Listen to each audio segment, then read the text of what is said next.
या मरो की बारी है, भारत पर संकट भारी है। इसलिए अब घर से बाहर हम हिंदुओं को एक नया विचार दिया है कि छेड़ोगे तो छोड़ेंगे, आप छेड़ोगे तो छोड़ा नहीं जाएगा। पहले हमें भोपाल में बाबा बागेश्वर धाम सरकार धीरेन्द्र कृष्ण शास्त्री ने बड़ा बयान दिया है।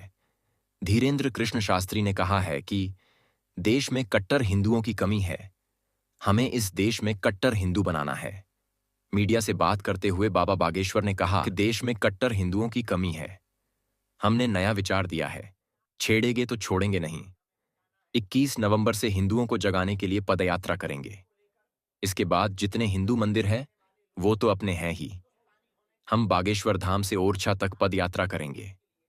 इस दौरान पिछड़े और बिछड़े लोगों को गले लगाएंगे। जन जागृति संकल्प को लेकर के हमने विचार किया कि सब लोग हमसे मिल पाते हैं, पर हम बिछड़े और पिछड़े लोगों से नहीं मिल पाते हैं।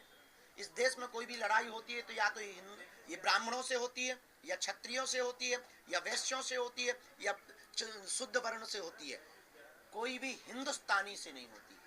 ना कोई हिंदू बनने को तैयार है, ना हिंदुस्तानी बनने को तैयार है। आने वाले 10-20 साल बाद एक ऐसा समय आएगा कि हम 90% से 80 के नीचे आ गए, और वो लोग मतलब इस्लाम धर्म के लोग अपनी जनसंख्या इतनी तेज से बढ़ा रहे हैं कि वो लोग 6% से 22% के ऊपर पहुंच गए। धीरे धीरे हम भारत में अल्पसंख्यक होंगे। लगभग 65 देश हैं इस्लामों के, 95 से ज्यादा देश हैं ईसाइयों के, पर पूरी दुनिया में एक भी ऐसा देश नहीं है जो हिंदुओं के लिए हो। Suriname, Cambodia, Indonesia, Nepal, Fiji, Mauritius, इन देशों में रहने वाले हिंदुओं पर वहां की सरकार अगर अत्याचार करती है, आज जैसे कनाडा में कर रही है, और अगर उनको भगा दिया जाता है, तो हिंदुओं के लिए एक भी जगह नहीं है जहां वो सुरक्षित रह सके। इस बात को लेकर के अब हमने ठाना है 21 नवंबर से 29 नवंबर तक हिंदुओं को जगाने के लिए हम 160 किलोमीटर की राम राजा ओरछा तक बागेश्वर धाम से पदयात्रा कर रहे हैं। बिछड़े और पिछड़े लोगों को गले लगाएंगे और हम भिक्षा मांगेंगे कि हिंदू एक हो जाओ और हम सब हिंदू एक हैं, इस बात की भिक्षा मांगे। वहीं पंडित धीरेन्द्र शास्त्री ने महाकुंभ में गैर हिंदुओं के प्रवेश को बंद करने के लिए कहा है।